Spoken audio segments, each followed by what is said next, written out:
Bien, queridos hermanos, hemos estado viendo algo muy importante, al mismo tiempo algo básico.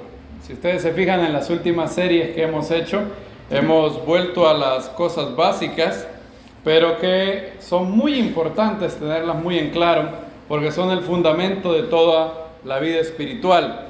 Hemos leído que el Eterno ha hecho nacer a todos los que han nacido de nuevo, a todos los que han nacido de lo alto, para tener victoria espiritual en la vida. Victoria sobre el mundo, victoria sobre Hasatán, sobre el diablo y sobre la carne. Cuando la Biblia habla de la carne, no está hablando de nuestros huesos, tendones, sino está hablando sobre el pecado, la mala naturaleza, la naturaleza pecaminosa que aún mora en nosotros. Y la Biblia nos enseña que la voluntad de Dios es que todo aquel que le ha entregado su vida, que ha nacido de nuevo y ha sido sellado por el Espíritu, vive en victoria espiritual. Y leímos algunos versos de eso. Romanos 5:17 ha sido el verso que hemos leído muchas veces y lo quiero volver a leer para que se grabe en nuestros corazones. Como dice el salmista, he atesorado tu palabra para no pecar contra ti. Entre más palabra del Eterno metamos en nuestro corazón, hay menos posibilidad de pecar contra Él. Nos ayuda, nos auxilia en el momento de la tentación. ¿Creen eso, amados hermanos? Bien. Porque si por la transgresión del uno, la muerte reinó por medio del uno, mucho más reinarán en vida por uno, Yeshua el Mesías, los que reciban la abundancia de la gracia y el don de la justicia. La promesa de Dios no es reinar en la eternidad, no es reinar en el milenio solamente. Claro que reinaremos en la eternidad. La Biblia dice en Apocalipsis 5, ellos has hecho reyes y sacerdotes y reinarán sobre la tierra, tiempo futuro, hablando del milenio. Y claro que hay los que reciban, los que resuciten, la primera resurrección, reinarán en el milenio. Pero la Biblia dice que hay un reinado que uno puede tener en vida. Por eso miren otra vez, mucho más reinarán en vida por uno, Yeshua el Mesías. No es solamente que un creyente va a reinar en la era mesiánica, en el milenio, sino en su vida, después de que recibió a Yeshua. Tiene la capacidad de vivir en victoria. Noten que digo tiene la capacidad, no necesariamente va a ser así. Uno puede perderse ese propósito de Dios para su vida. Por eso la Biblia dice en Romanos 8, somos más que vencedores por medio de aquel que nos amó. Por medio de aquel que nos amó. Solamente por medio de Yeshua podemos ser victoriosos. ¿Puede un creyente ser más que vencedor? Amén. Sí puede, por medio de Yeshua. ¿Puede un creyente ser más que perdedor? Sí, también. Yeshua dijo esto. Si ustedes no me creen a mí, les dejo las palabras. Dejemos que el maestro nos lo diga. Separados de mí, ¿qué dice? Nada podéis hacer. O sea, y está hablando a creyentes. De hecho, está hablando a sus discípulos. Separados de mí, nada podéis hacer. Si nos separamos del maestro, no podemos hacer nada, por lo menos nada que valga la pena. Usted estará pensando, pero yo he podido hacer muchas cosas separadas de él, he podido hacer algo. Bueno, querido, al final no será nada. Eso que ha hecho separado del maestro es algo, pero pronto será nada, pronto será olvidado, porque las cosas visibles no permanecen, pero las cosas visibles no permanecen, pero las invisibles son, ¿qué dice Pablo? Eternas. También Pablo habla de vivir en victoria en 1 Corintios 15, 57. Gracias a Dios que nos da la victoria por medio, otra vez el por medio. Miren qué curioso, a través, por medio. Está en Romanos 8 y ahora en 1 Corintios 15. Pero gracias a Dios nos da la victoria por medio de Yeshua, Jesús el Mesías, Señor nuestro. Por medio de. Anoten esas palabras que aparecen en las Escrituras, por medio de. en el Mesías, en Yeshua, en el Espíritu. Las promesas de Dios no están dadas en nuestra carne. Por eso yo puedo ser más que... Hay una gran tragedia en que yo puedo ser más que perdedor. ¿Por qué puedo ser más que perdedor? Porque teniendo victoria en el Señor que me amó, puedo perderme el propósito que Él tiene para mi vida. Y es terrible eso. Eso es lo que pasó con algunos fariseos, dice Lucas. Si van conmigo ahí. Este es uno de los versos, creo yo, hermanos, amados, más tristes de toda la Biblia. Es uno de los versos más tristes. Léanlo conmigo. Lucas 7. El Bautista, Juan el Bautista, ha mandado a preguntar al maestro: ¿eres tú el que había de venir? El maestro hace unos cuantos milagros en frente de los que Juan el Bautista ha mandado, y luego empieza a elogiar a Juan el Bautista. Miren, por ejemplo, el verso 28, 7-28. Os digo que entre los nacidos de mujer, ninguno es mayor que Juan. O sea, ninguno ha tenido el privilegio que Juan el Bautista ha tenido de decirle al pueblo: este es el Mesías. Ese privilegio nadie lo tuvo. Todos los otros profetas pudieron hablar del Mesías. Dice el apóstol Pedro que el espíritu del Mesías estaba en ellos y hablaba de los sufrimientos del Mesías, pero solo una persona tuvo el privilegio, el grande honor de decir: aquí está el Cordero de Dios que quita el pecado del mundo. Pero el más pequeño en el reino de Dios es mayor que él. Todo el pueblo, los publicanos, al oírlo, justificaron a Dios. O sea, reconocieron que Dios era justo, habiendo sido bautizados por el bautismo de Juan. Miren el verso 30. Este es uno de los versos más tristes. Yo lo encontré hace poco, lo tengo subrayado aquí en mi Biblia, y dicen: pero los fariseos y los intérpretes de la ley, al no ser bautizados por él, rechazaron el propósito de Dios con respecto a ellos mismos. Rechazaron el propósito. Es decir, este verso nos dice que Dios puede tener un propósito para mi vida, pero yo puedo rechazarlo. Yo puedo perderme ese propósito de Dios para mi vida. Yo tengo esa capacidad. Ellos rechazaron el propósito de Dios con respecto a ellos mismos. El maestro también dijo: separados de mí, nada podéis hacer. Nada podéis hacer.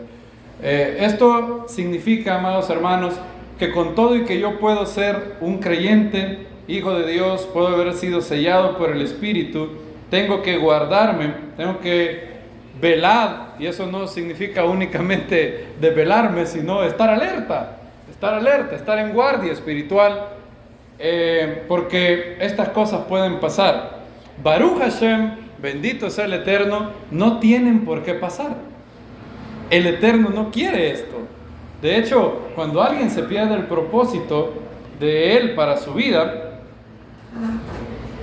es algo que obviamente contrista al Espíritu Santo. Es algo que el Eterno no se deleita en eso.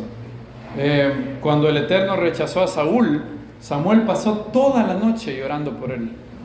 Toda la noche pasó llorando por él. Después que le dijo: como tú has desechado la palabra del Eterno, Dios te ha desechado a ti. ¿Ustedes piensan que Samuel le dio gusto eso? No le dio gusto. Fue a llorar toda la noche por Saúl. ¿Saben hasta cuándo oró? ¿Hasta cuándo lloró? Hashem tuvo que venir y decirle: ya basta, ya no. Bien curioso, está en el primer libro de Samuel, capítulo 16. Y de hecho, si lo pensamos, ahora que lo pienso, Saúl también cae en este versículo de Lucas 7:30, porque él rechazó el propósito de Dios para su vida. El propósito de Dios era que él fuera el rey de Israel, y de hecho Saúl había recibido una gran profecía. ¿Se imaginan ustedes este privilegio que tuvo Saúl? Saúl tuvo el privilegio de que Samuel, uno de los máximos profetas, quizás solamente en par con Moisés, quizás fue el que después de Moisés fue el primer gran profeta. Y él le dijo esta profecía: serás mudado, serás transformado en otro hombre. A todo lo que te venga a la mano, hazlo, porque el Eterno está contigo. ¡Qué profecía más maravillosa! Pero Saúl se pierde el propósito de Dios y Hashem le dice lo siguiente. Primera de Samuel 15, 26 dice: Samuel dijo a Saúl: no volveré contigo. Miren el midá que negué midá. Por cuanto has rechazado la palabra del Eterno, el Eterno te ha rechazado como rey de Israel. Saúl rechazó la palabra del Eterno, Hashem lo rechazó a él, y Samuel se fue a llorar por Saúl. Este es el corazón de un hombre de Dios. A pesar de que te habla muy duro, las palabras de Samuel no fueron suavecitas, no fueron palabras de azúcar, fueron palabras un poco duras, muy duras de hecho. Pero inmediatamente después de salir de la presencia, es decir, delante de la presencia de Saúl, él fue duro. Porque el Salmo dice: mejor son los golpes del que ¿qué? Del que ama, que los besos del que aborrece. Y el verso 35 dice: Samuel nunca más volvió a ver a Saúl hasta el día de su muerte. Pero Samuel lamentaba a Saúl, porque al Eterno le pesaba haber hecho reinar a Saúl sobre Israel. El Eterno dijo a Samuel: ¿hasta cuándo lamentarás por Saúl, si yo lo he rechazado como rey de Israel? Es decir, el Eterno le tuvo que poner un alto a Samuel. Deja, ya no ores. Fíjense qué curioso. El Eterno le dice a Samuel que deje de orar. Ya no ores por Saúl, yo lo he rechazado. Y él es uno de los que se pierde el propósito de Dios. Baruch Hashem no tiene que ser así para nosotros. Y el Eterno nos ha llamado a vivir en victoria. Y el principio espiritual que vimos hace unos Shabbat fue el siguiente: si nosotros estamos bajo lo que el Eterno ha puesto sobre nosotros, entonces podemos estar encima de lo que el Eterno ha puesto bajo nosotros. Ese es el principio de la autoridad espiritual, el principio del centurión romano. Yeshua de Nazaret, yo sé que tú tienes la autoridad para decir la palabra y este siervo sanará. ¿Cómo lo sé? Porque yo también soy hombre, ¿cómo dijo? Bajo autoridad. Y como estoy bajo autoridad, tengo autoridad para decirle a aquel ve y a aquel anda. Un coronel tiene una gran autoridad en la milicia, ¿sí o no? ¿Qué pasa si ese coronel le va a escupir la cara al general? ¿Creen ustedes que sigue teniendo autoridad? No tiene autoridad, es más, va a estar preso. Se va preso en la prisión militar. ¿Cuál es la clave? ¿En qué descansa la autoridad del coronel? En que arriba de él hay una autoridad y él está sujeto a esa autoridad. El general también. Pero si el general se rebela contra el comandante general de la Fuerza Armada, que es el presidente, no estoy hablando necesariamente de El Salvador, de cualquier país, él deja de tener autoridad en ese momento. Y así es el principio de la autoridad. Y hemos visto que el Eterno ha puesto personas y cosas sobre nosotros. Lo primero que ha puesto sobre nosotros es un Señor, Yeshua, el Mesías, Señor y Salvador nuestro. Él ha sido la primera autoridad. De hecho, Pablo dijo a los colosenses: para que Él, Yeshua, en todo tenga ¿qué? La preeminencia, no la prominencia. Yeshua no quiere ser prominente entre nosotros, Él quiere ser preeminente, que es distinto. Alguien prominente es alguien grande. Digamos que sí, para mí Yeshua es algo grande, no es suficiente. Él quiere ser preeminente. Y el señorío de Yeshua es la clave. ¿Por qué me llamáis Señor? Dice Lucas 6, 46. Y no hacéis lo que yo digo. Ese es el señorío del Maestro. Y vimos la semana pasada que también estamos sujetos a la autoridad de la palabra de Dios. Debemos de ser sumisos a la palabra de Dios. Y vimos los principios espirituales que hablan de la palabra del Eterno, de aceptar, desear la palabra. Tenemos que permanecer, dijo el Maestro: si permanecéis en mí y mis palabras permanecen en vosotros, pedid todo lo que queráis y os será hecho. Y ya aclaramos, ese no es un cheque en blanco para pedir cualquier deseo. Ese es un cheque en blanco para pedir una sola cosa. El contexto delimita bien claro lo que el maestro dijo, porque en el siguiente versículo dice: en esto he glorificado a mi Padre, en que llevéis mucho fruto. Lo que el maestro está prometiendo es: si tú permaneces en mí y te llenas de mi palabra, si estudias, meditas, interiorizas, amas, deseas mi palabra, entonces pide al Eterno fruto espiritual para tu vida y te será hecho. Cualquier fruto: amor, paciencia, espiritualidad, dominio propio, autoridad espiritual. El maestro lo ha concedido todo.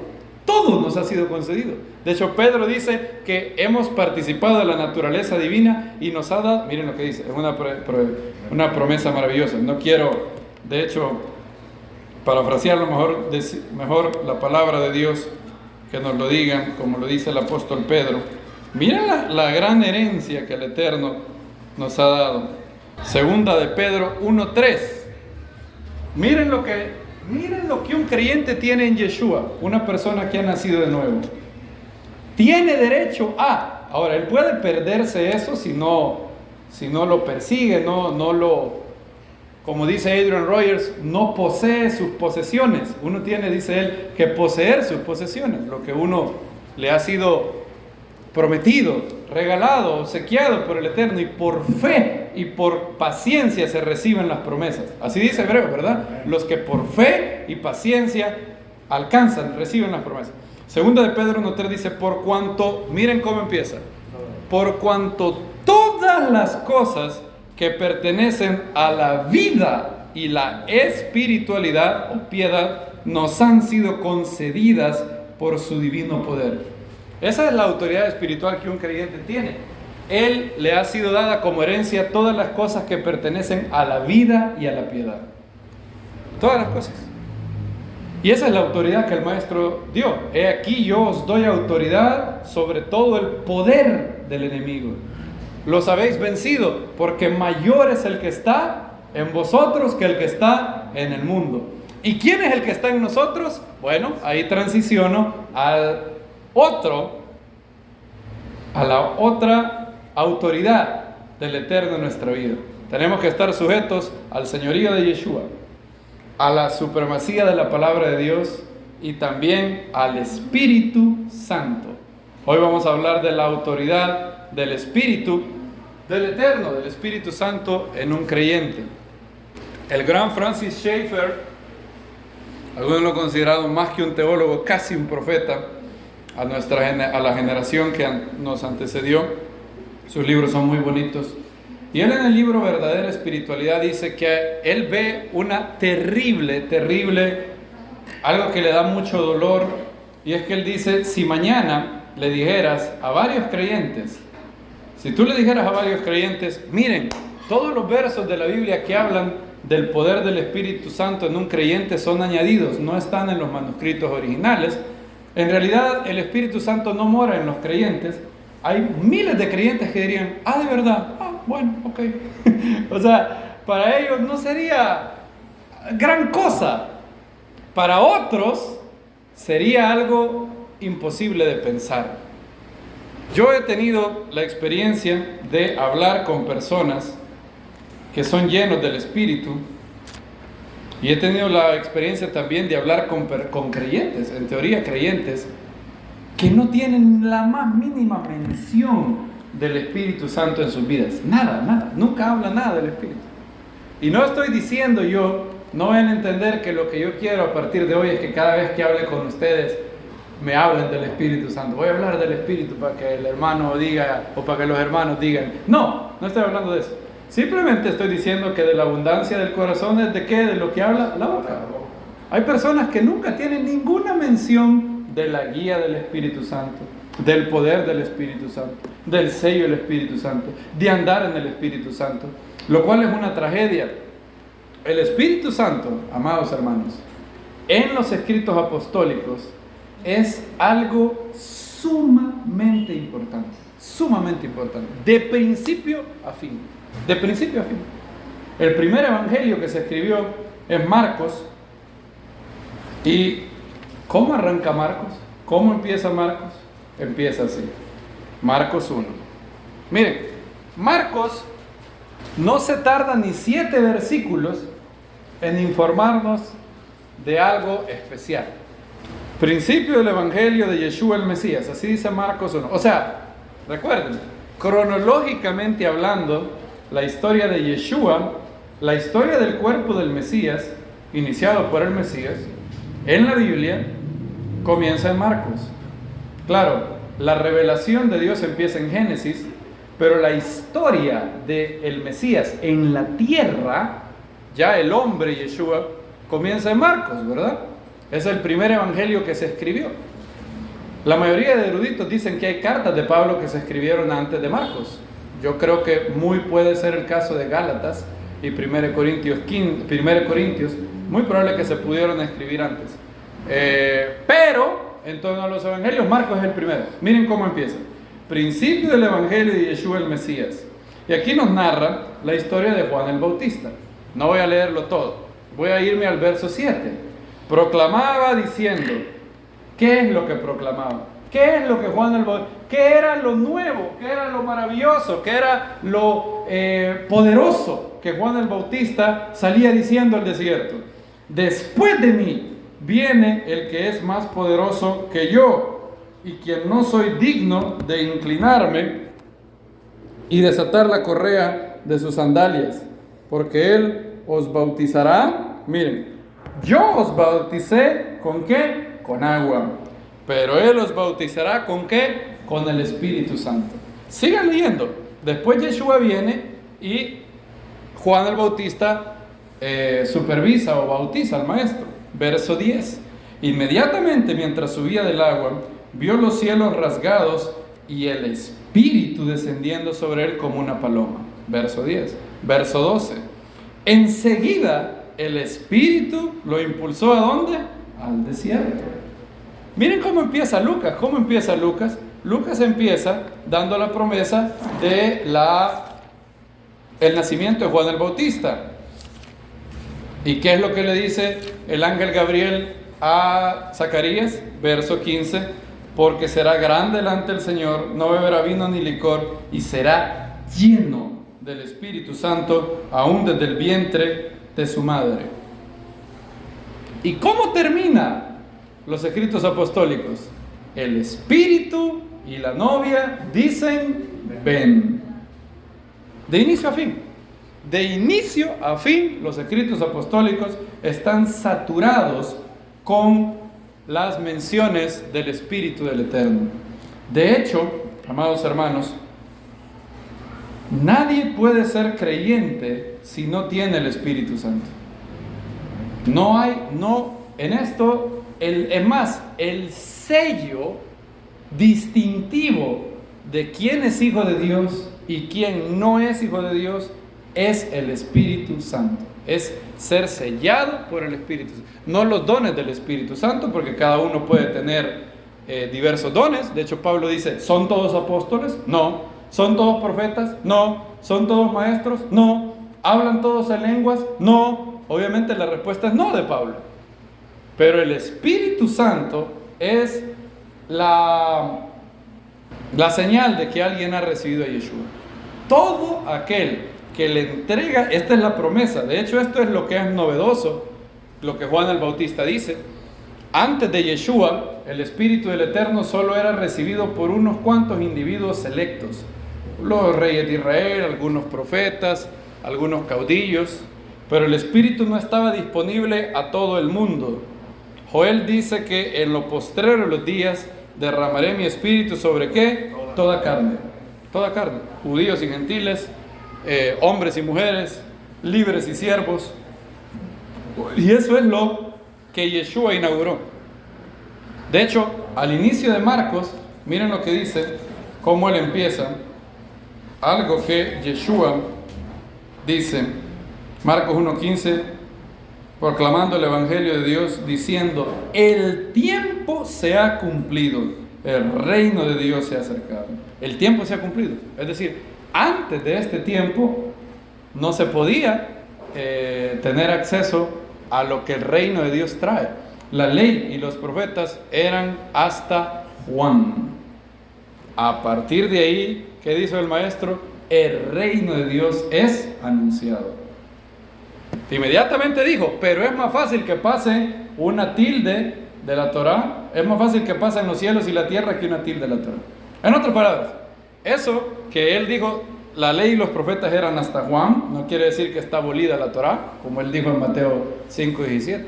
Lo que está diciendo es que el énfasis de sus discípulos, lo que van a proclamar es el reino de Dios, el reinado de Dios, y el Espíritu del Eterno es el sello, la señal de ese reino.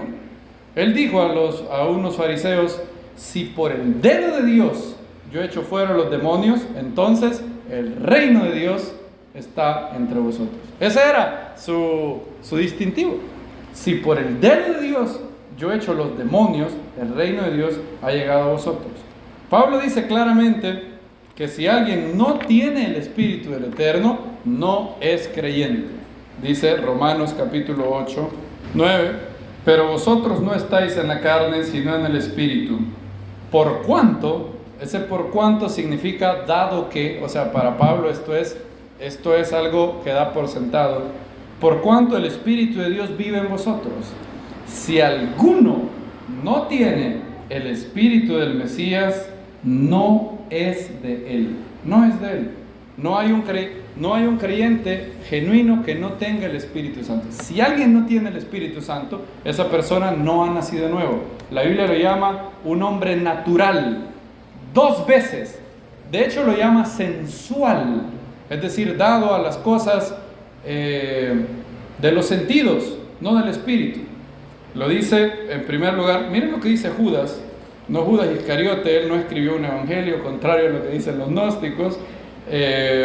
Judas, el hermano, el maestro. Judas, verso 19. De hecho, Judas nos ayuda a entender el grupo que causa divisiones en una congregación. Miren, aquí está quién causa divisiones, o por lo menos un grupo, porque también un creyente carnal puede causar divisiones, como dice 1 Corintios 3. Pero este es, obviamente, sin duda, un grupo que causa divisiones. Judas 19, ¿lo tenemos? Sí. ¿Tenemos todo Judas 19? Algunos no han encontrado Judas. Bueno, Judas está, llegue a Apocalipsis y ponga retroceso, y de ahí se va. Y ahí van a encontrar Judas. Solo tiene 25 versículos. Cuando lo tengan me dicen amén. 19. Estos son los que causan divisiones. ¿Qué dice ahí en sus Biblias? Sensuales. La Reina Valera, a mí me daba un problema antes. La Reina Valera me daba un problema porque la Reina Valera dice los carnales. Así dice la Reina Valera, ¿verdad? Ahora yo decía, pero ¿cómo es esto? Un creyente carnal, dice Pablo, que tiene el Espíritu. Contristado, pero lo tiene. Pero no, la Biblia no dice aquí carnales. De hecho, en el griego dice sensuales o naturales.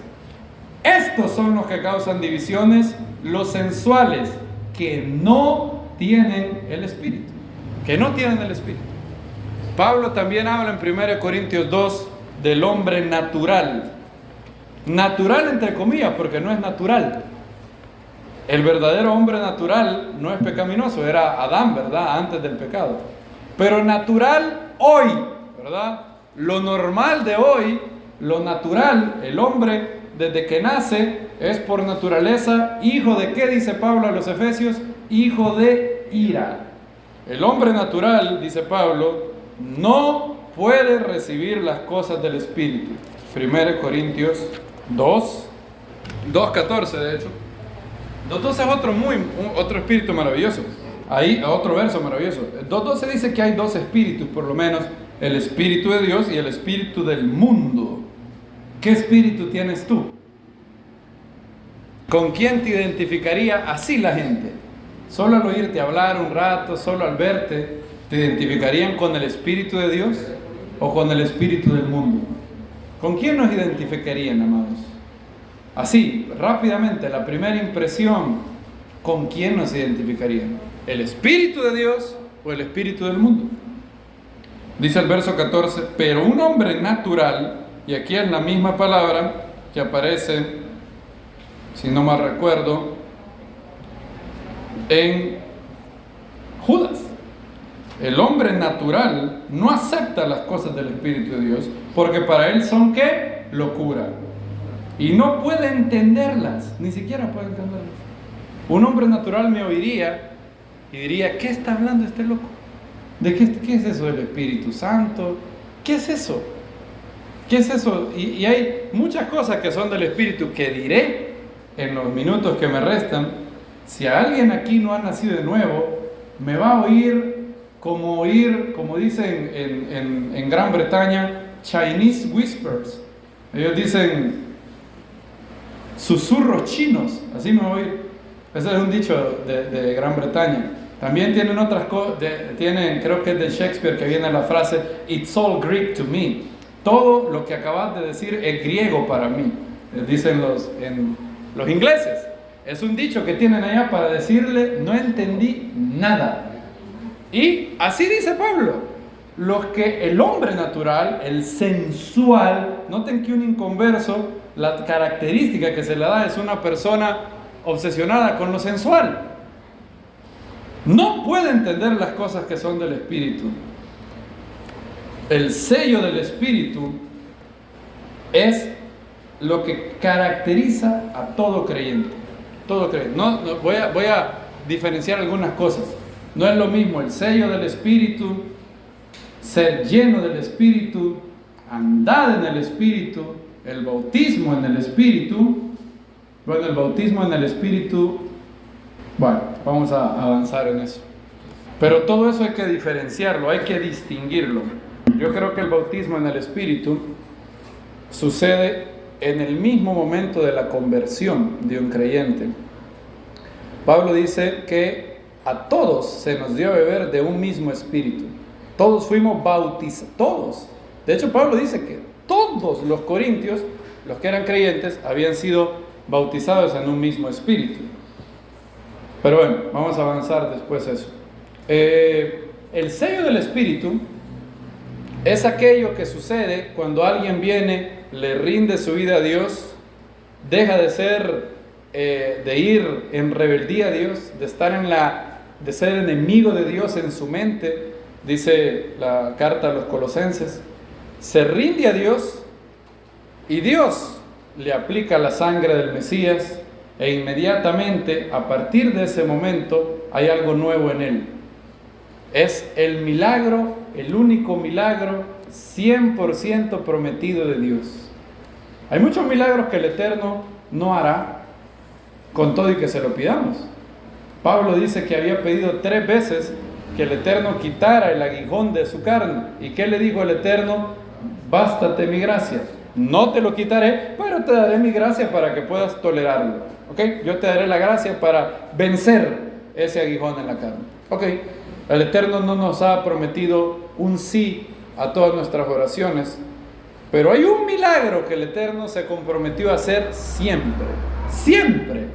Cada vez que un hombre le rinde su vida, se arrepiente de todo corazón y acepta a Yeshua como su Señor y como el Salvador de su vida, el Eterno lo hace una nueva criatura. Ese milagro se llama regeneración. Se llama también nuevo nacimiento. Se llama también nacer ¿de qué?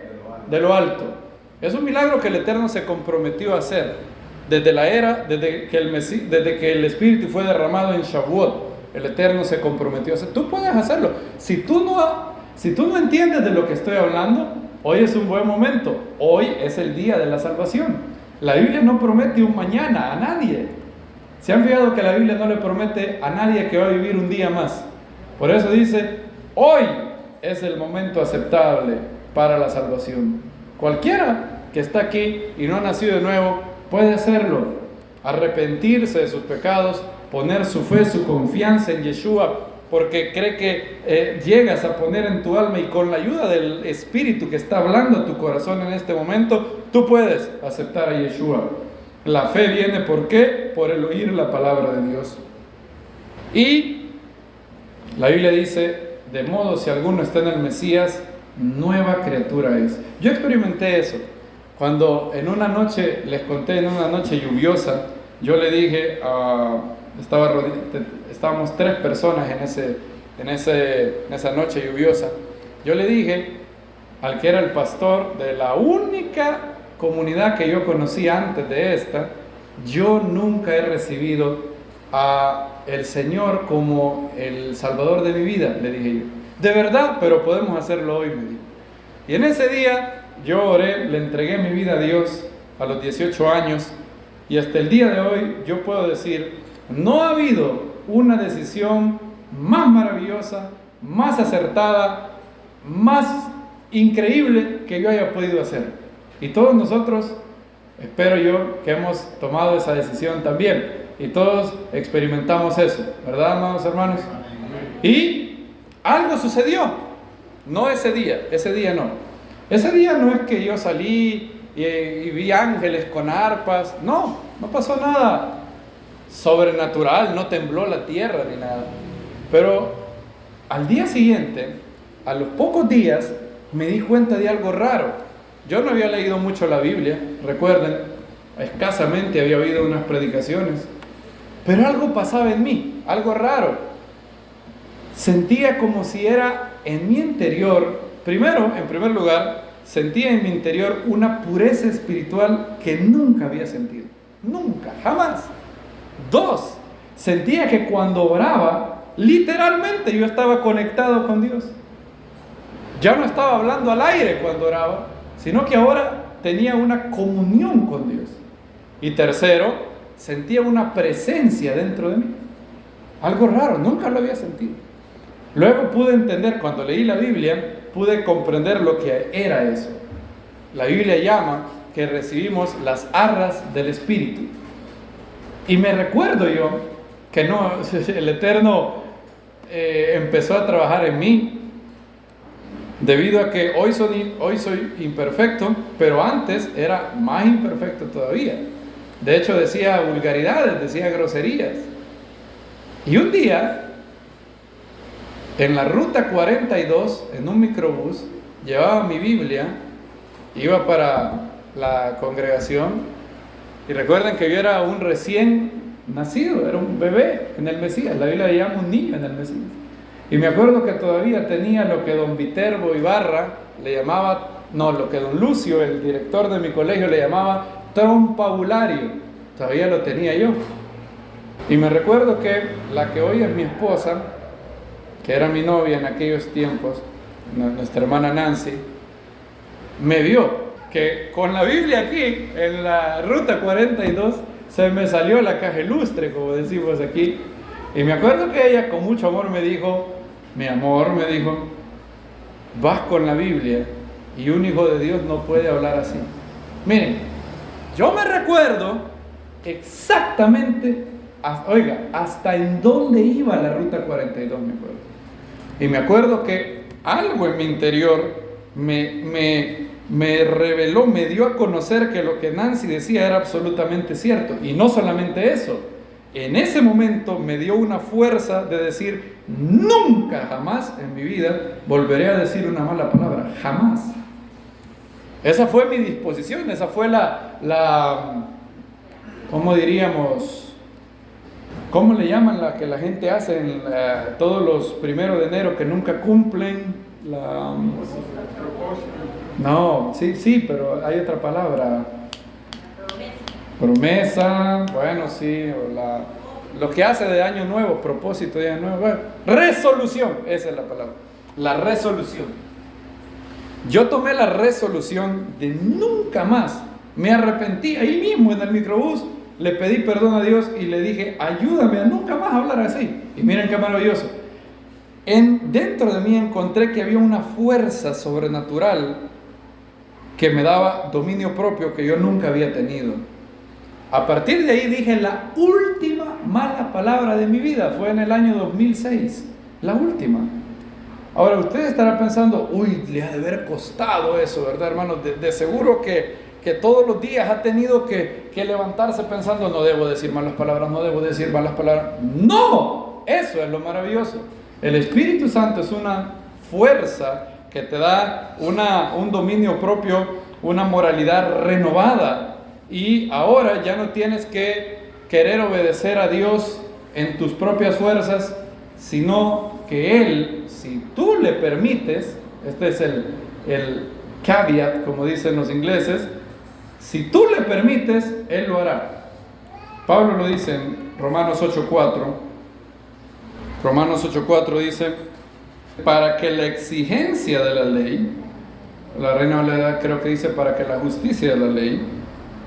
Ahora, pero voy a leer el verso 2, porque si no, perdemos el contexto. Dice, porque la ley del Espíritu de vida en Yeshua el Mesías. ¿Cuál es la ley del Espíritu de vida? La ley del Espíritu de vida es esta. Todo aquel que recibe a Yeshua recibe el Espíritu Santo para hacerlo andar en una vida nueva. Esa es la ley del Espíritu de vida. La ley del Espíritu de vida me ha librado de la ley del pecado y de la muerte, porque lo que no pudo hacer la ley, ya que era débil por causa de la carne, la Torah nos dice no hagas esto, pero nada más, no nos da una fuerza superior para cumplirla. O sea, la Torah está aquí solo para decirte esto se hace, esto no se hace, esto se hace. Ok, lo hizo Dios enviando a su propio Hijo en semejanza de nuestra carne pecaminosa, y por el pecado condenó al pecado en la carne. Miren lo que dice, el resultado de esto: para que la exigencia de la ley se cumpliera en nosotros. En otras palabras, y luego dice, que no andamos conforme a la carne, sino conforme al Espíritu. En otras palabras, si tú andas en el Espíritu, entonces el Espíritu te llevará a cumplir la justicia de la Torah de manera natural. No tendrás que forzarte en sobremanera. La Torah no será algo externo a ti que te diga, ay, pero yo tengo que cumplir esos mandamientos, ay, qué difícil. No, si tú andas en el Espíritu, la exigencia de la Torah se cumplirá en ti que andas en el Espíritu. Y eso es lo que yo pude experimentar. Varias veces lo he experimentado cuando he andado en el Espíritu. Ustedes preguntan, ¿toda la vida has andado en el Espíritu? No. No es lo mismo el sello del Espíritu que andar en el Espíritu. Puede ser nacido de nuevo y andar en la carne. Puede ser nacido de nuevo y sembrar para la carne. Ahora, esa es una gran tragedia. De la carne solo puedes cosechar una sola cosa. El que siembra para la carne, de la carne segará ¿qué? Corrupción. Porque la mente que se ocupa de la carne es muerte, pero ocuparse del Espíritu es vida y paz. Hay gente que piensa, bueno, voy a sembrar un poquito del mundo en mi vida, pero para poder servir mejor a Dios. No puedes sembrar en la carne y cosechar en el Espíritu. Pablo dice, el que siembra para la carne no cosecha el Espíritu. ¿De quién cosecha? De la carne cosechará corrupción. Y el que siembra para el Espíritu, del Espíritu, tendrá vida eterna, vida indestructible. Y es imposible ser creyente sin tener el Espíritu. Solo una vez, escúcheme bien, en toda la historia de la redención, solo ha habido una ocasión donde alguien recibió al Maestro y no recibió el Espíritu. Una vez, una sola vez, ocurrió en Hechos 8. Y no lo vamos a ver hoy, pero les voy a hacer cortita la discusión de los teólogos, porque los teólogos han discutido mucho de Hechos 8. Y todos han llegado, el consenso más o menos llega a la siguiente conclusión. Lo que pasó con los samaritanos, que sí recibieron al Maestro, pero el Espíritu no había venido, era por una sola cosa. La división, el conflicto que había entre judíos y samaritanos, si ellos recibían el Espíritu, se podía dar el caso de que ellos crearan un movimiento aparte, desvinculado de los apóstoles. Felipe llegó a predicar, ellos creyeron en el Maestro, pero no recibieron el Espíritu. Tuvieron que mandar a traer a 2 apóstoles, al que había recibido las llaves del reino de Dios. ¿Quién recibió las llaves del reino de Dios? Pedro. Pedro recibió las llaves del reino de Dios. Pedro fue el que predicó. Y debido a que él predicó, 3,000 personas se convirtieron. ¿Y recibieron qué cosa? El Espíritu. Pedro fue a Samaria, puso las manos sobre los discípulos y recibieron el Espíritu. Pedro fue donde Cornelio. Los 3 grupos que habían en ese entonces: judíos, Hechos 2, samaritanos, Hechos 8, gentiles, Hechos 10. Pedro fue el instrumento para abrir las llaves del reino de Dios. ¿Y cuál es la señal de que el reino de Dios estaba sobre esas personas? El Espíritu. Ahora, quiten Hechos 8, quiten eso de los samaritanos y no hay una tan sola ocasión en 2000 y pico de años casi 2000 años del cuerpo del Mesías, que alguien le haya entregado de verdad su vida al Maestro y no haya recibido el Espíritu Santo. No existe eso. De hecho, en una ocasión, Pablo se encontró a unos que todavía no eran creyentes, en Hechos 19. De hecho, su revelación era incompleta. Pablo llegó y se dio cuenta, fíjense, Pablo llegó y se dio cuenta que habían unos que no tenían el Espíritu Santo. Y les hizo una pregunta, no les dijo, ¿han recibido al Mesías? Lo cual hubiera podido haberlo hecho, sin duda alguna, porque Pablo hablaba de recibir al Mesías. Pero él se fue a lo neurálgico. ¿Cuál era la señal de que esas personas eran o no creyentes? Hechos 19, él llega a Éfeso y encuentra a unos que ni sabían del Espíritu Santo. Dice el verso 2, Hechos 19:2, y les dijo, ¿recibisteis el Espíritu Santo cuando creísteis? Esa es la pregunta de fuego. ¿Recibisteis el Espíritu Santo cuando creíste? Si la respuesta a eso es no, entonces usted no tuvo la fe que salva, tuvo una fe superficial.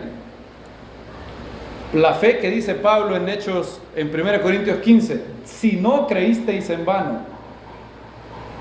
¿Recibisteis el Espíritu cuando creísteis? Y miren lo que le contestaron estos discípulos en Éfeso. Y ellos le dijeron a él, ni siquiera hemos oído que hay Espíritu Santo. Si alguien te dice eso, él no ha nacido de nuevo. Si alguien te dice, Espíritu Santo, no. Alguien puede tener dudas si recibió el Espíritu Santo. Bueno, yo creo que sí, pero de pronto no. Pero que alguien te diga, Espíritu Santo, saber, ni sé eso. Pablo les dice, ¿y en qué fuiste bautizados? En el bautismo de Juan. Dice Pablo. Y entonces miren lo que pasó. Entonces Pablo dijo, Juan bautizó al pueblo con bautismo de arrepentimiento, diciendo que acudieran al que venía después de él, en Yeshua. Y al oírlo fueron bautizados en el nombre de Yeshua. Y luego recibieron el Espíritu Santo. No hay creyentes sin recibir el Espíritu Santo. No existe. No piensen que hay un solo creyente en la faz de la tierra que va para el mundo venidero, que su alma es salva si no tiene el Espíritu Santo. No existe eso. Si de verdad le entregó su vida al Eterno, hay una presencia poderosa en él. Él es nueva criatura y la ley del Espíritu de vida dice esto. Esta es la ley del Espíritu de vida. Todo aquel que la ley del pecado y la muerte es el alma que pecara, esa morirá.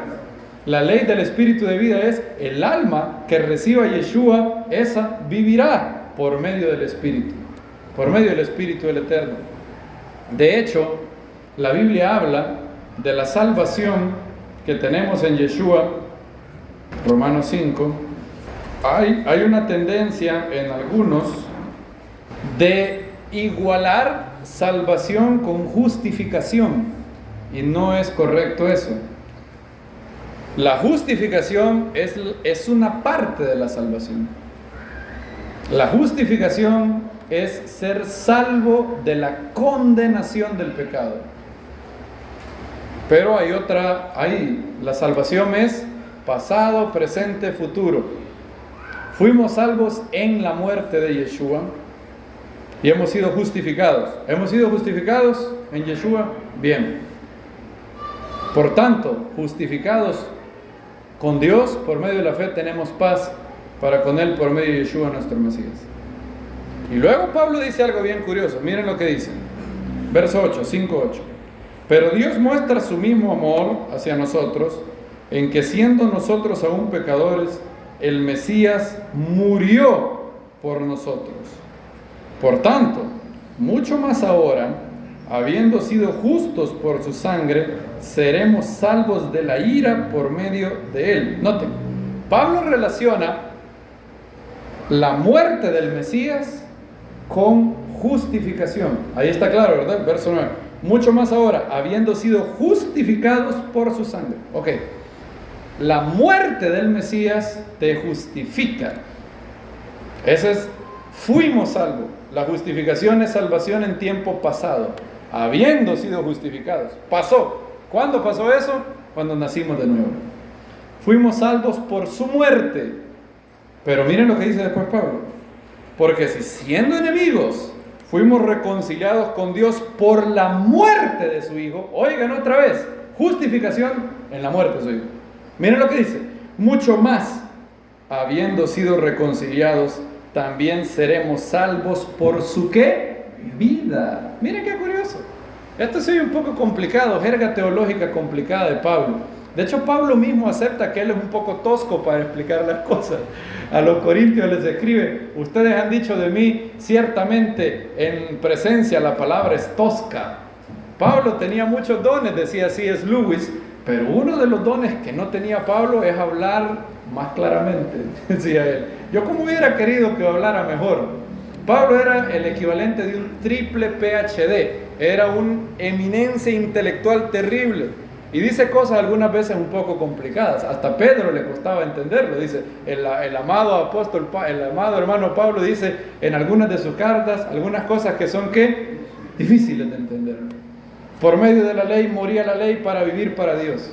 Fíjense ese trabalenguas. Por medio de la ley moría la ley para vivir para Dios. ¿Qué significa? Bueno, hace unos años lo expliqué, no lo puedo hacer ahora. Ahora, síganme con cuidado. Si siendo enemigos fuimos reconciliados con Dios por la muerte de su Hijo, en otras palabras, cuando naces de nuevo, obtienes reconciliación con Dios, el ministerio de la reconciliación, justificación, Dios te declara justo, como si nunca hubieras pecado. ¿No es eso maravilloso? Te borra tus pecados. Dice la Biblia que anuló el acta de los decretos, que no sea la contraria. ¿Saben que cuando ustedes cometían delitos y se iban presos, los jueces de la cultura del primer siglo ponían un acta donde estaban todos sus delitos? Y Pablo dice, anuló el acta de los decretos que nos era contrario.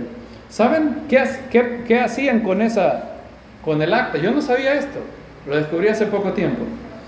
Cuando ustedes los metían presos por delitos, escribían en esa acta el delito por el cual estaban presos. Ya que no adivinen qué hacía, esa acta la clavaban en la celda. Ahí quedaba, este está preso y aquí está el acta clavada, que nos dice por qué está ahí.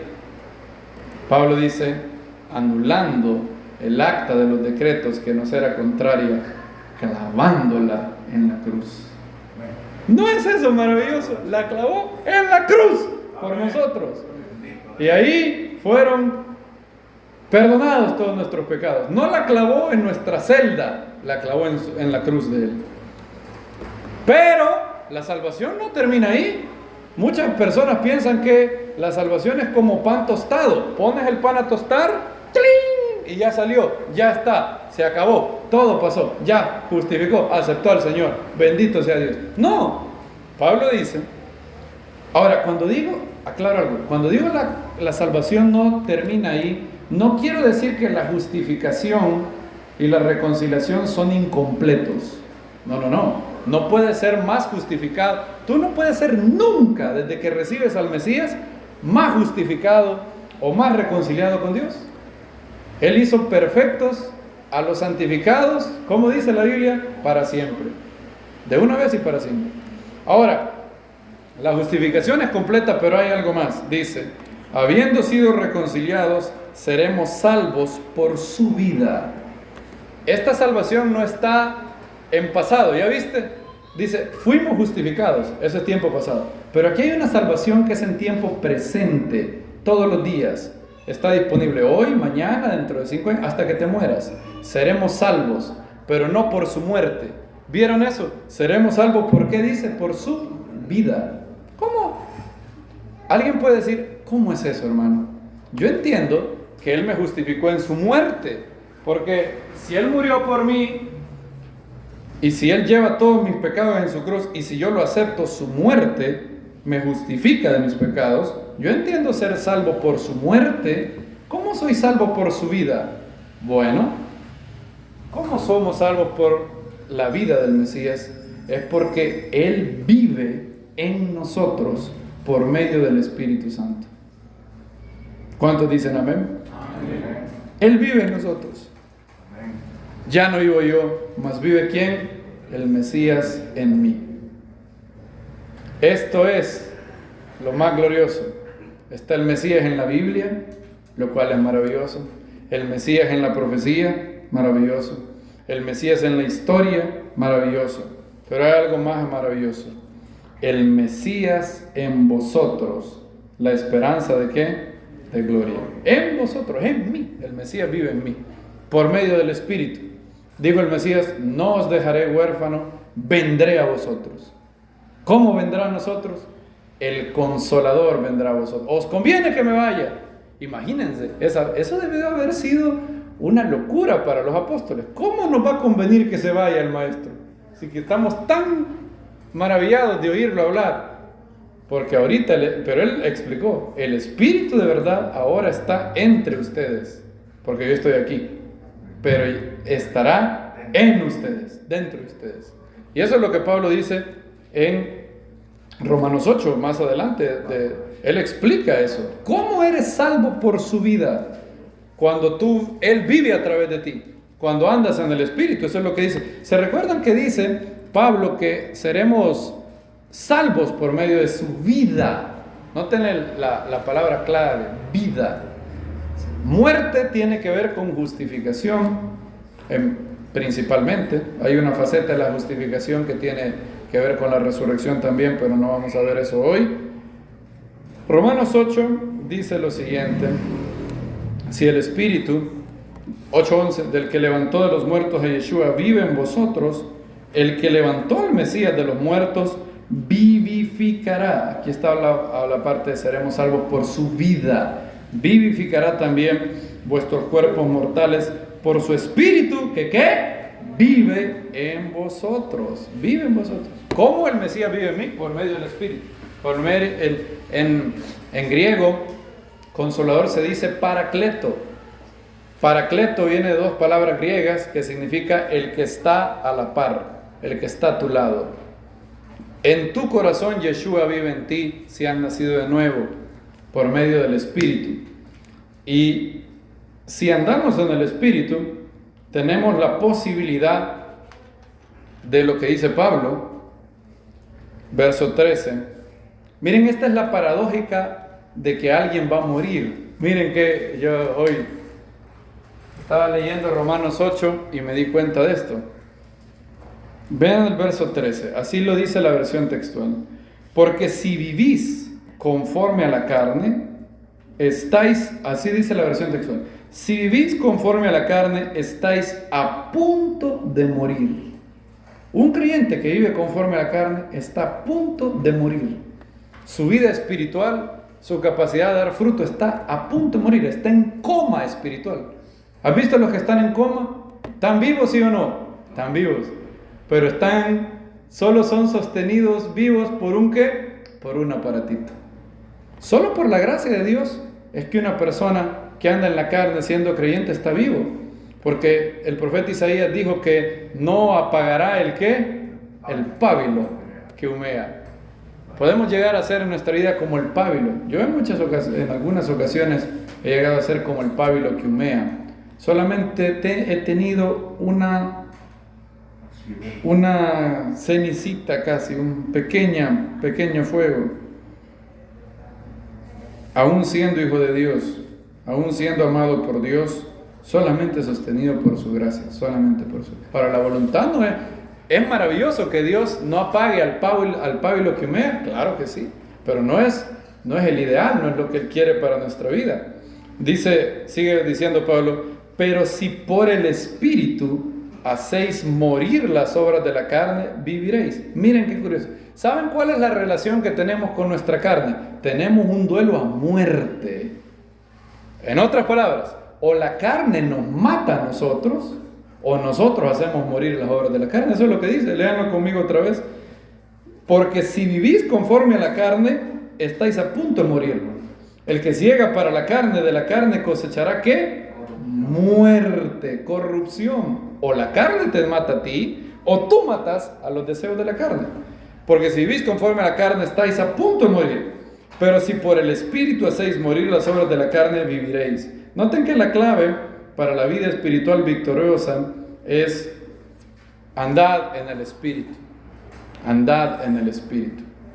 Hay varias actividades del Espíritu Santo. Se menciona ser bautizados en el Espíritu, verso 1 Corintios 12. Este es un término un poco polémico, 1 Corintios 12. De hecho, la frase, no sé si usted lo sepa, pero la frase sed bautizados en el Espíritu solo aparece una vez en toda la Biblia. Solo una vez. Está en 1 Corintios 12. 1 Corintios 12, si van conmigo ahí, 12:13. Aquí le pido al Eterno que nos dé revelación para saber esto. Es una materia de controversia en el cuerpo del Mesías. Hay creyentes que no están de acuerdo entre sí por esto. Hay una controversia. La controversia es más o menos así, miren. Hay creyentes de un lado, de un bando teológico, que dicen que cuando cuando alguien se arrepiente, viene al Mesías, se entrega de todo corazón, él recibe las arras del Espíritu y en ese momento es bautizado en el Espíritu. En ese momento, en el momento que se convierte. Bueno, hay otros hermanos, los hermanos de una persuasión carismática. Ahí puedo poner a los de la Asamblea de Dios, pentecostales y otros.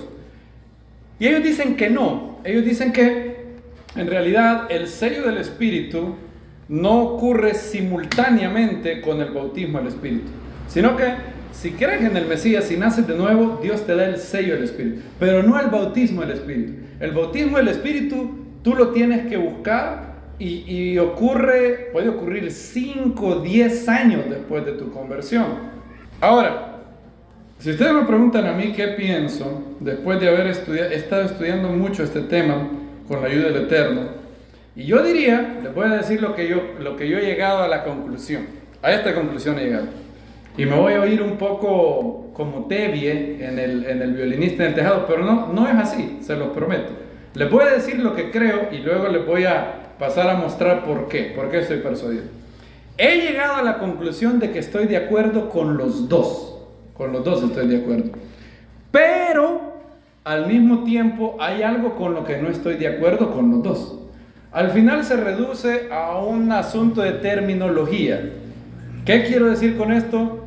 Aguántese un momento ahí. Como decía Willy Maldonado, no se muevan de donde están. Bien, estoy de acuerdo, yo estoy totalmente de acuerdo en este aspecto por la Biblia, que los del bando que dicen que el sello del Espíritu y el bautismo del Espíritu ocurren simultáneamente en el nuevo nacimiento, eso es absolutamente cierto. ¿Por qué? Porque la única vez, amados hermanos, que se menciona bautizados en el Espíritu, solo es una vez, 1 Corintios 12:13.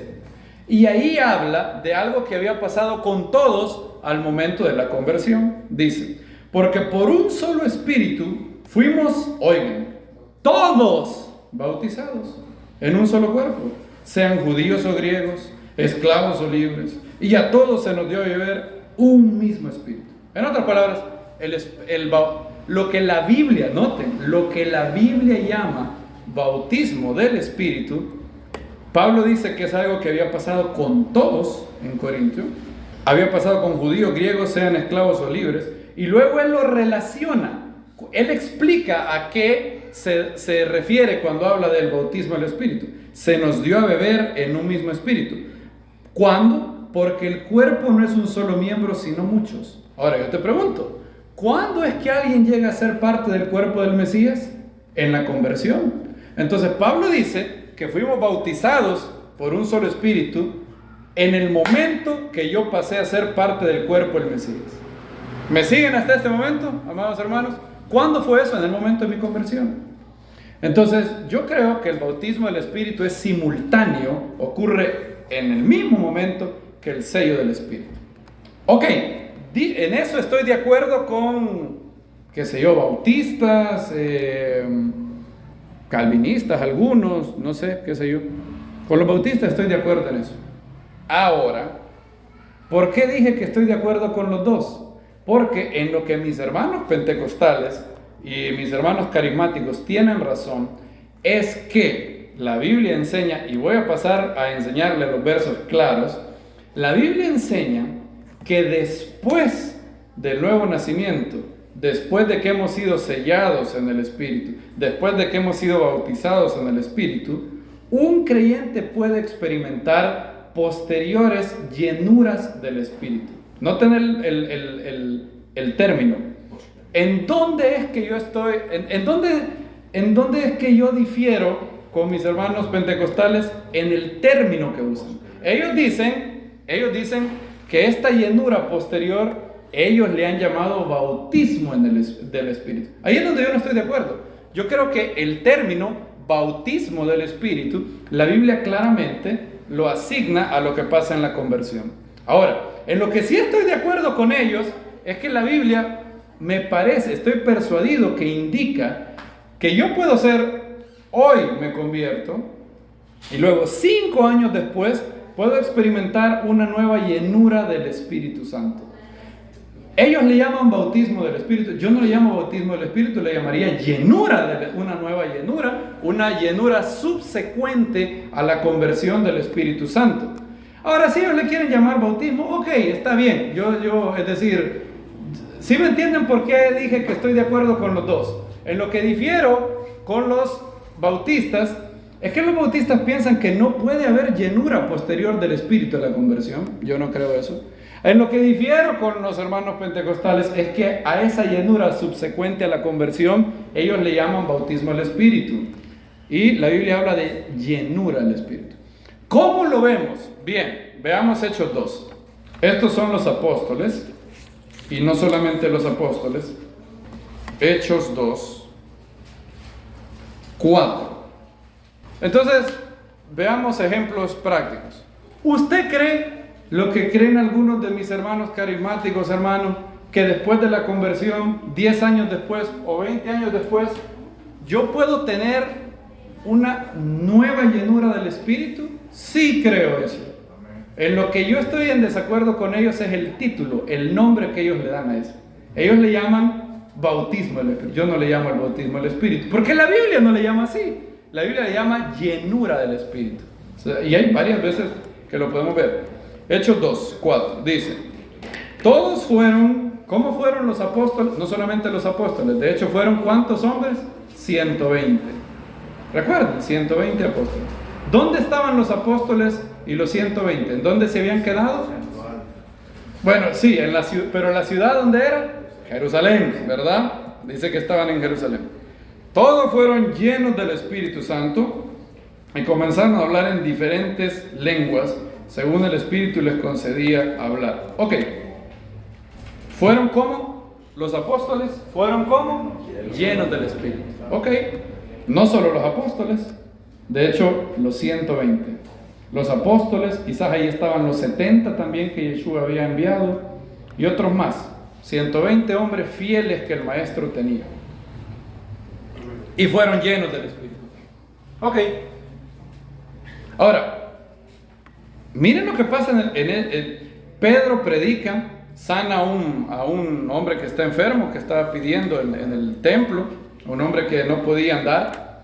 Se da un gran alboroto, el Sanedrín les prohíbe que hablen. Luego Pedro dice: no, nosotros no podemos parar de hablar de lo que hemos visto. Y vuelven a hablar. Y ahora el Sanedrín amenaza con matarlos. Se levanta Gamaliel y bueno, todo eso pasa. Ahora, quiero que nos fijemos en Hechos capítulo, no es Hechos 5, de hecho es Hechos 4.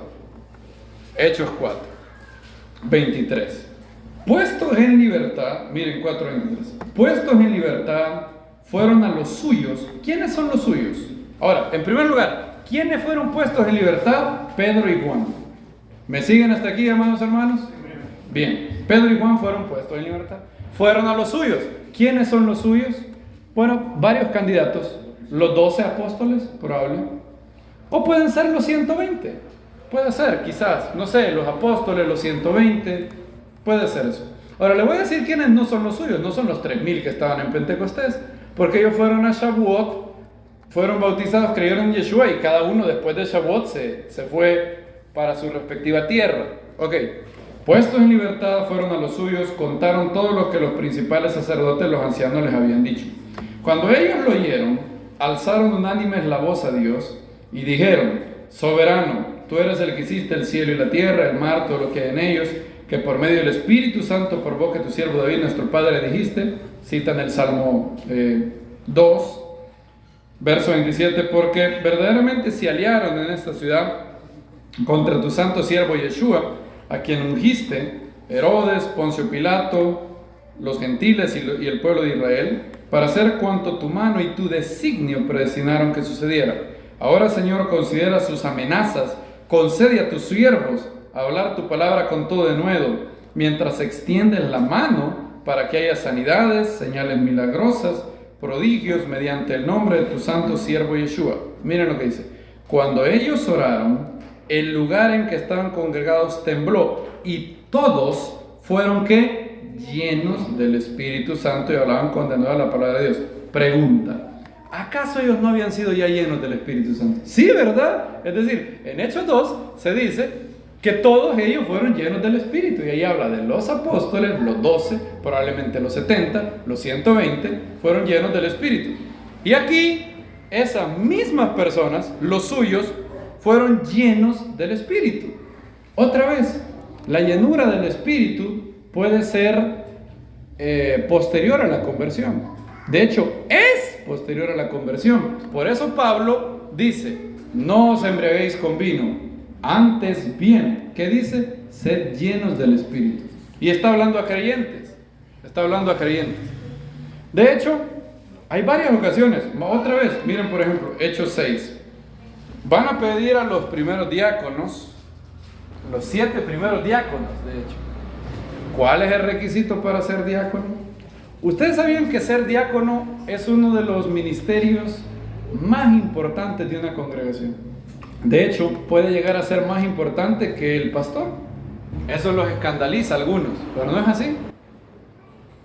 Adrian Rogers dice que en una congregación, el ujier o el diácono, para la persona nueva es más importante que el pastor.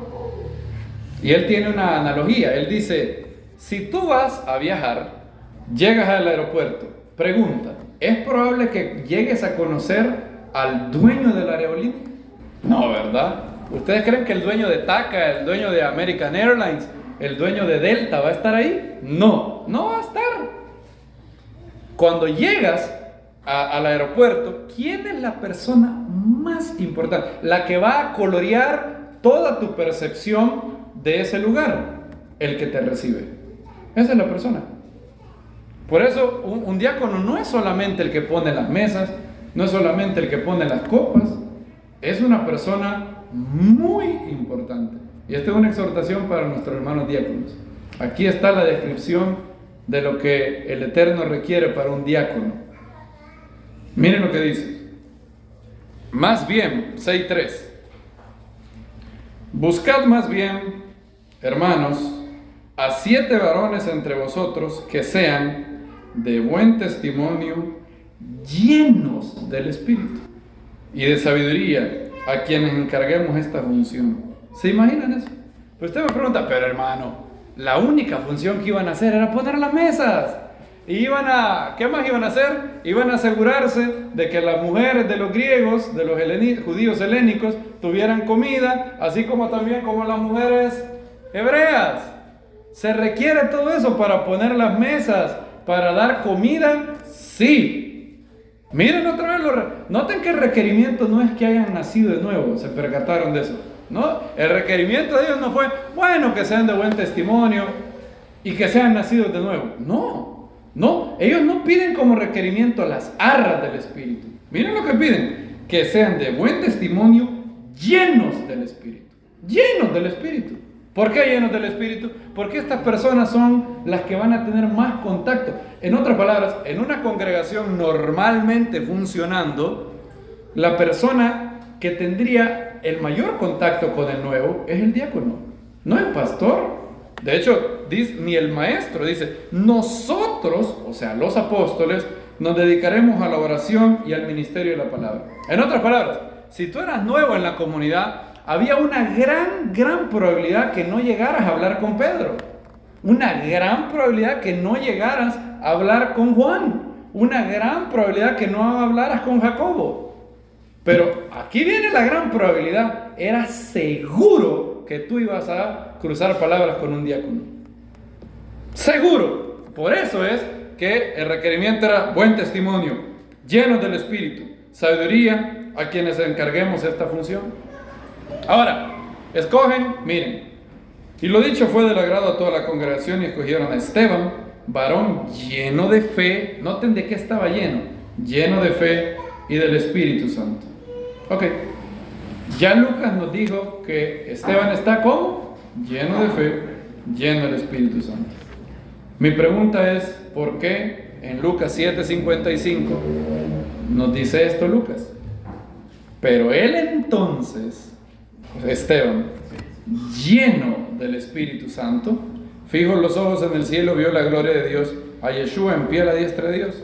No sé ustedes, pero ya Lucas nos había dicho que él era lleno del Espíritu Santo. ¿Por qué no lo tiene que decir otra vez? Hay hermanos en el cuerpo del Mesías que piensan que en una tribulación, en una gran angustia, hay una llenura del Espíritu, una unción especial del Espíritu de Dios que el Eterno les da a esos creyentes en ese momento, para soportar, para hablar bien como se requiera, como lo que dijo el Maestro: os llevarán a concilios, no os preocupéis de lo que habéis de decir, porque en ese momento decid lo que os venga, porque no seráis vosotros los que hablarán, sino ¿quién? El Espíritu Santo. Y otra vez dice la Biblia que él estaba lleno del Espíritu Santo. De hecho, Yeshua mismo, es curioso esto, cuando la madre de Yeshua, Miriam, llega a donde Juan el Bautista, en Lucas capítulo 3, no es 3, es Lucas de hecho 1:39. Hemos visto a los 120, a Esteban ahora, que se habla 2 veces de ser lleno del Espíritu. Noten que no se dice que Esteban fue bautizado en el Espíritu, ni que en Hechos 4 los discípulos fueron bautizados en el Espíritu. No dice eso. Ellos ya habían sido bautizados en el Espíritu. Lo que puede ser posterior a tu conversión, a esa experiencia que mis hermanos pentecostales dicen que existe, y yo creo que tienen razón. No todos, ¿verdad? Algunos fingen, algunos son charlatanes, pero algunos son genuinos. La diferencia entre ellos y yo es que ellos le llaman a eso bautismo del Espíritu. Yo le llamaría nueva llenura del Espíritu. No negamos la experiencia. Eso es genuino, en los casos genuinos, no charlatanes, sino el título, ¿verdad?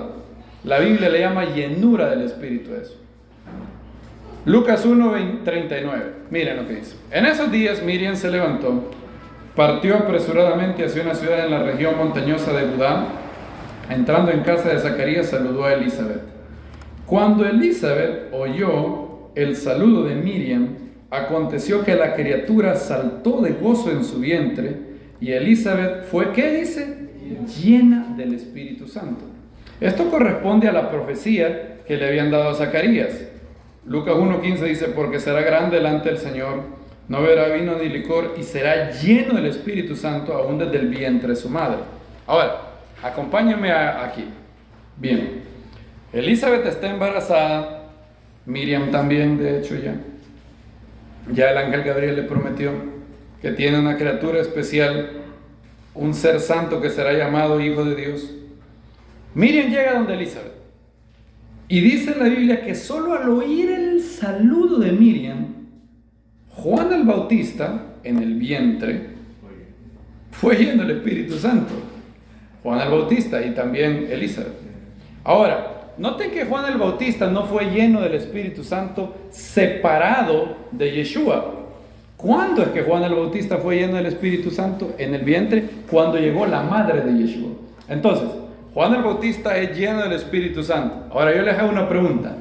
Antes de Juan el Bautista, ¿quién ya era lleno del Espíritu Santo? Yeshua, en el vientre de su madre también.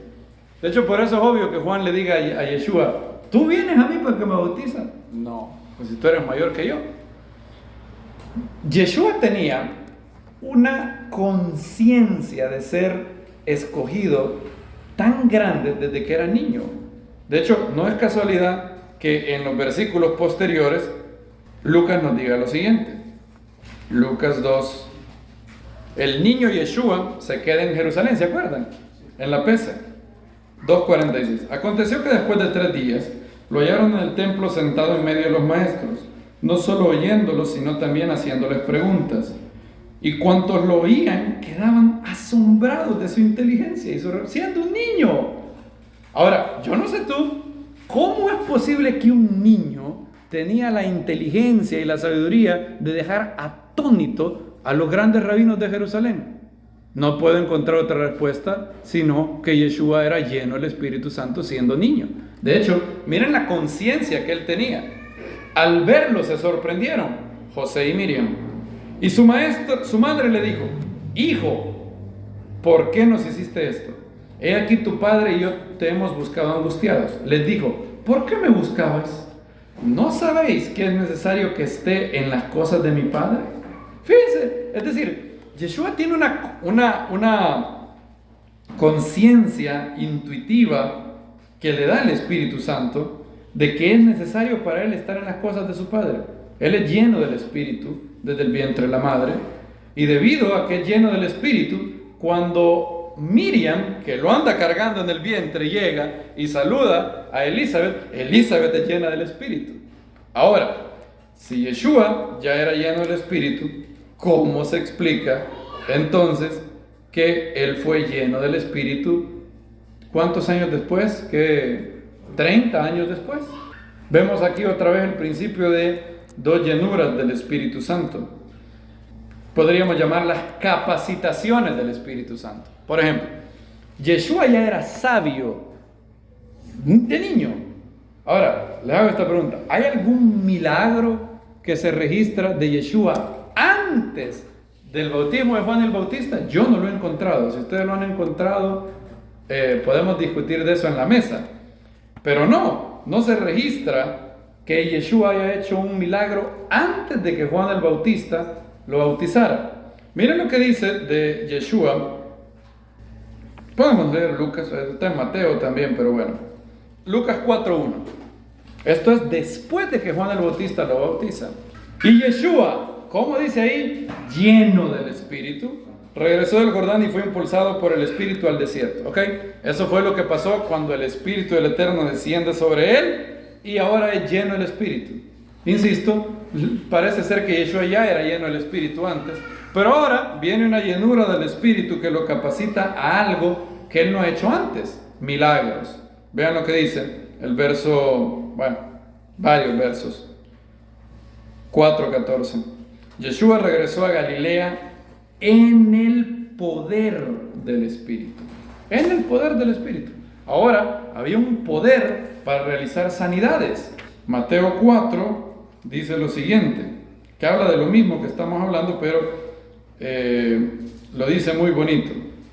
Mateo 4, verso 23.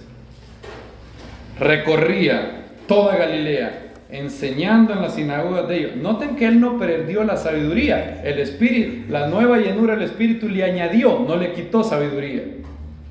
Dice, enseñando en las sinagogas de ellos, proclamando el evangelio del reino, sanando toda enfermedad y toda dolencia en el pueblo. Su fama se difundió en toda Siria y le trajeron a todos los que padecían males, afligidos por diversas enfermedades, tormentos, endemoniados, lunáticos, paralíticos, y los sanó. En otras palabras, vemos aquí también otra vez 2 llenuras del Espíritu. También Pablo en 1 Corintios 14 nos informa que un creyente puede recibir dones del Espíritu después de su conversión. Dice, Pedro dice que todos nosotros, todo aquel que nace de nuevo, le he dado un don, por lo menos uno. Primera de Pedro, creo que es Primera de Pedro 4, si mal no recuerdo, sí, dice 4:10, miren lo que dice Primera de Pedro 4:10. cada uno, según el don que recibió, ministrelo a otros, como buenos administradores de la multiforme gracia de Dios. Ok, Pedro dice que cada uno recibió al menos, si usted nació de nuevo, en el momento de su conversión, usted recibe al menos un don. Puede recibir 2, o 1, o 4. Bueno, Pablo recibió varios. Yo creo que Pablo tenía casi todos los dones del Espíritu, que habla 1 Corintios 12, palabra de sabiduría, palabra de conocimiento. Pablo hablaba milagros, hablaba sanidades, hablaba en lenguas. De hecho, Pablo dice, yo hablo más en lenguas que todos ustedes juntos. Casi todos los dones tenía Pablo. Ahora, Pedro dice que al menos uno. Ok, la pregunta viene aquí. Esta es mi pregunta que les hago hoy. Ok, yo nací de nuevo, o usted nació de nuevo en el 2005, 2008, 2010, qué sé yo, 1980. Usted recibió un don cuando nació de nuevo. Enseña la Biblia que usted después, pongámosle nombre, 5 años, 10 años después de su conversión, ¿puede recibir otro don del Espíritu? La respuesta es sí. 1 Corintios 14. Es más, Pablo lo dice varias veces aquí. Hay varios signos de que Pablo piensa eso. En primer lugar, miren lo que dice el verso 12:31. Vamos a empezar desde el 12:31. Fíjense el mandamiento que Pablo da. Pablo, en el último versículo del capítulo 12, Pablo utiliza un verbo bien bonito. Quiero que me lo lea alguien que tenga la Reina Valera. Reina Valera 60, que tenga el Espíritu, que me lo lea. 1 Corintios 12:31. Alguien que tenga la Reina Valera. Procurad pues los dones mejores, mas yo os muestro un camino aún más excelente. Procurad. La versión textual lo traduce mejor. Anhelad pues los mejores dones. Ahora, Pablo está escribiendo a creyentes, él no está escribiendo a incrédulos, él no está escribiendo a inconversos, él está escribiendo a creyentes y les dice, anhelen los mejores dones. Ahora, miren lo que él dice, les voy a mostrar un camino más excelente. ¿Cuál es el camino más excelente? El amor. Pablo empieza y dice, ok, pero antes hagamos una pausa. Está bien que anhelen dones, pero ¿para qué quieres dones? Para creerte mejor que otros. ¿Quieres tener el don de sanidad para decir, cuando yo pongo mis manos la gente se sana? Para jactarte, pavonearte y decir que eres mejor. ¿Para qué lo quieres? Y Pablo empieza a decir, bueno, mira, si tú puedes hablar en todas las lenguas del mundo, angélicas, humanas, y no tienes amor, ¿qué dice Pablo? No eres nada. Si tienes profecía, conocimiento, pero no tienes amor, ¿qué dice Pablo? Nada. Si repartes tus posesiones, el don de ser generoso que habla Romanos 12, el don de dar con liberalidad, si tú repartes a los pobres, pero no tienes amor, ¿qué? Nada eres. Y Pablo enfatiza amor, amor, amor. Tienen que buscar el amor. Ahora combina ambas cosas. Procurad, anhelad los dones y el amor. En el primer capítulo de Corintios, del primer versículo de Corintios 14. Miren lo que dice. 14:1 dice, seguid el amor, del cual ha hablado en 1 Corintios 13, y anhelad los dones espirituales. ¿Cuándo fue que dijo la misma cosa? En 1 Corintios 12:31, ¿verdad? Aquí él está combinando 1 Corintios 12 con 1 Corintios 13. Seguid el amor y procurad los dones espirituales, pero sobre todo que profeticéis. O sea, Pablo les dice que tienen que tener un deseo. Lo primero tiene que ser el amor. Todo tiene que ser por amor a Dios, por amor a los creyentes. Y él le dice que anhelen los mejores dones. Es decir, dones que ahorita no tienen. Ahora, yo les hago una pregunta. Si Dios no le puede dar un don a nadie después de su conversión, si digamos, a mí me tocó un don y ya yo no voy a tener otro don, ¿para qué Pablo me dice que lo anhele? ¿Que lo anhele en vano quiere él? O sea, supongan que yo recibí el don de la enseñanza. Ok, ¿qué tal si yo Pablo me manda que anhele los mejores dones? Es más, menciona uno. Y sobre todo, que profeticéis. O sea que una persona que recibió el don de ser maestro tiene que anhelar profetizar. Ahora yo les hago una pregunta. Si yo no puedo recibir un don años después de mi conversión, ¿para qué Pablo me mande que anhele eso? Sería absurdo. Y no solamente lo dice 2 veces, vamos a la tercera vez. Verso 14-12 dice: así también vosotros, puesto que anheláis los dones espirituales, procurad abundar en ellos para edificación de la congregación. Ahora, alguien podría decir: bueno, pero eso está en plural, está en segunda persona, está vosotros. Quizás lo que Pablo está diciendo es que como comunidad procuremos los mejores dones, en el sentido de que le demos más privilegio al que tenga un don superior, no necesariamente como individuo. Bueno, miren, eso podría ser, pero Pablo desbarata eso totalmente, porque él da un mandamiento a aquella persona que habla en lenguas, y le da el mandamiento que si no hay un intérprete de lenguas, que se calle y que hable a Dios en su casa. Qué bonito sería si ese consejo se guardara hoy. Pero Pablo dice algo, fíjense qué curioso. ¿Dónde está aquí? Déjame ver. Sí, pero ese no es. Sí, ese es el que dije, pero no ando la Biblia, mi Biblia viejita, y esta está nueva. Estoy hablando, si alguien lo encuentra antes, hay un verso donde Pablo dice: y si no, el que ora en lengua, ore a Dios, para que también le sea considerado que interprete. ¿Dónde está? El 13 dice: por lo cual el que habla en lengua. Gracias, muy bien. Estaba ahí enfrente, estaba tan inmediato que no lo veía. Miren el verso 12. Por lo cual, acuérdense que cuando decimos por lo tanto, hay que ver lo que dice el verso previo, ¿verdad? Pablo ya dice que anhelemos dones espirituales. Y dice Pablo: procurad abundar en ellos para edificación de la congregación. Por lo tanto, el que habla en lenguas, oigan, o sea, el que habla en lenguas es aquel que había recibido este don, ¿verdad? Él ya tiene el don de hablar en lenguas. Pero ahora dice Pablo: ore para que interprete. ¿Qué es lo que Pablo está diciendo? A ese individuo, pongámosle nombre al hermano Juan, digamos. Juan habla en lenguas. Pablo le dice que él ore para que el Eterno le añada otro don. ¿Cuál es ese otro don que le va a añadir? El de interpretar. Entonces, ese verso es claro de que Pablo piensa, son 4 versos que tenemos como prueba. 1 Corintios 12:31, anhelad los mejores dones. 1 Corintios 14:1, seguid el amor. Es decir, lo que yo debo de seguir es el amor. ¿Por qué tengo que seguir el amor? Porque se nos escapa. Es bien fácil que el amor se te escape, pero hay que seguir el amor. Seguir el amor y procurar los mejores dones. Luego, más adelante, en el mismo capítulo 14 dice: puesto que anheláis dones espirituales, procuren abundar. Fíjense lo que dice: abundar en ellos para la edificación de la comunidad. Por lo tanto, 4º verso, el que hable en lenguas, ore para que le sea dado otro don que no tiene en ese momento. De lo contrario, ¿para qué va a orar? Ya lo tiene. Entonces, Pablo dice: ore para que le sea dado un segundo don, el don de la interpretación.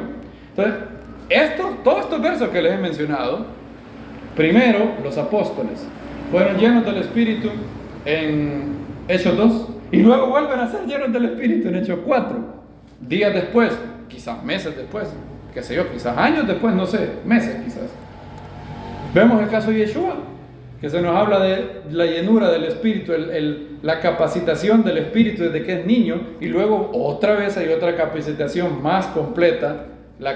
Yo creo que nadie nunca va a tener esa capacitación del cielo abierto, el Espíritu Santo bajando sobre él, y Dios desde el cielo decir: este es mi Hijo amado, en el cual mi alma se complace. Eso solo va a pasar con el Mesías. Nadie va a tener esa plenitud, porque en él mora corporalmente, ¿qué dice Colosenses?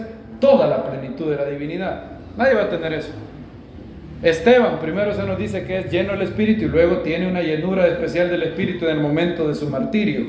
Y aquí en 1 Corintios 14 vemos que puede haber una llenura posterior, nuevos dones que el creyente no tenía en el momento de su conversión, le pueden ser dados después. Y para finalizar, el verso donde Pablo, esta es la 5ª prueba de que la llenura del Espíritu puede ser subsecuente a la conversión, el mandamiento apostólico de Pablo, que es claro: Él dice, no os embriaguéis con vino, en lo cual hay desenfreno, antes bien, y aquí está, el griego está en modo imperativo, es un mandamiento, no es una descripción, es un mandamiento. Efesios capítulo 5 dice, no os embriaguéis con vino, en lo cual hay desenfreno, antes bien, sed llenos del Espíritu. Si Pablo está dando esa orden es porque no va a pasar automáticamente, y si alguien es creyente, esa persona está escribiendo a creyentes, esa persona ya tiene el sello del Espíritu y tuvo el bautismo en el Espíritu cuando se convirtió.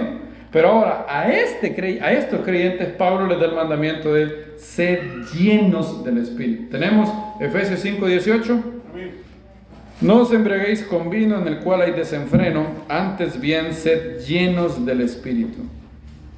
Ya no tengo mucho, el tiempo se me fue, y no tengo mucho espacio para hablar de qué es ser lleno del Espíritu o cómo serlo, porque Pablo no nos da, lastimosamente, uno tiene que hacer trabajo de investigador. Pablo no nos dice cuál es la receta para ser llenos del Espíritu, y hay que ir a las cartas y ver cada una y sacar las pistas para hacerlo. Pero hay algo bien curioso. Pablo hace un contraste entre estar borracho y ser lleno del Espíritu. ¿Pero por qué? Pregúntense por qué. ¿Por qué Pablo no dijo, o sea, de todos los pecados, por qué Pablo eligió hacer un contraste entre la llenura del Espíritu y la borrachera? ¿Por qué no dijo algo como, y no forniquéis, antes bien sed llenos del Espíritu? O no, ¿por qué no dijo, y no roben, antes bien sed llenos? De hecho, Pablo habla de la fornicación y del robo en los versículos que están en el contexto. Ahí habla el que robe, ¿qué dice Pablo? No robe más. Despojados de toda sensualidad, toda fornicación, impureza, ni aún se nombra entre los santos, dice Pablo. Lo van a ver en Efesios, lean Efesios. Ahora, ¿por qué de todos los pecados, a la hora de poner en contraste la llenura del Espíritu con otra cosa, eligió la borrachera? ¿Por qué? Es más, ¿no es curioso de que fue esto precisamente lo que en Hechos 2 la gente dijo?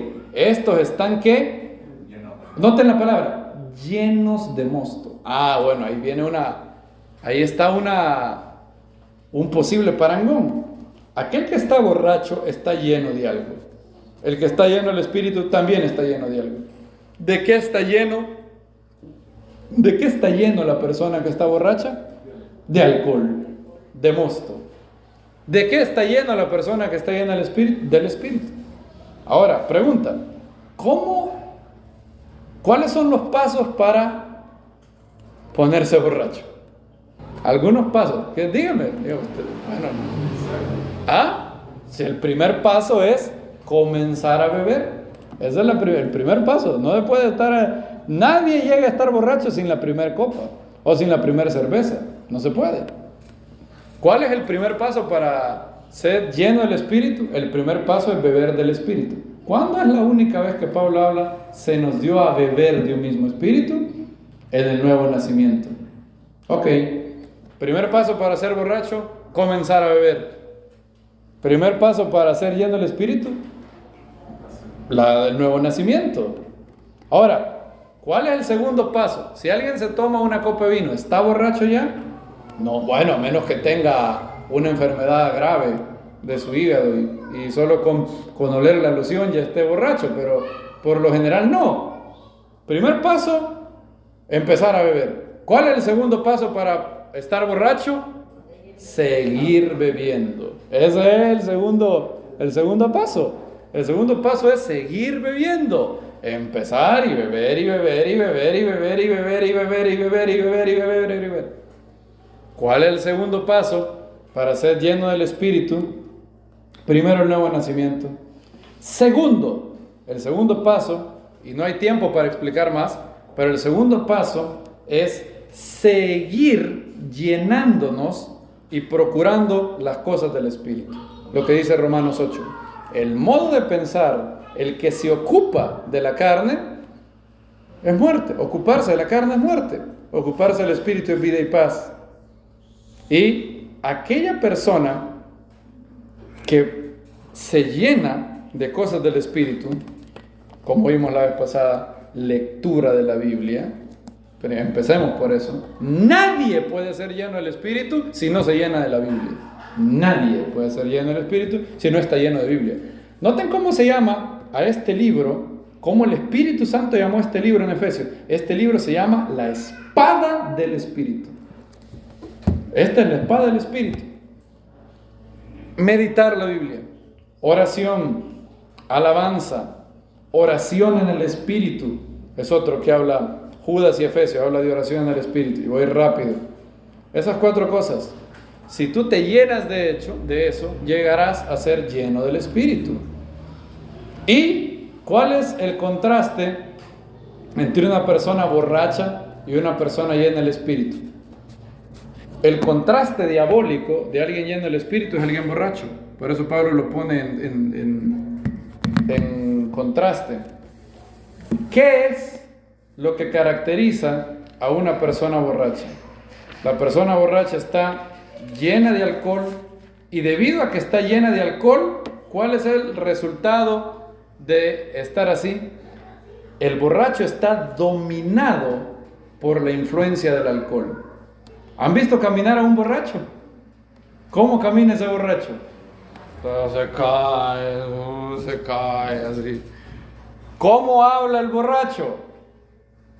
¿Habla cosas coherentes? No, habla cosas incoherentes.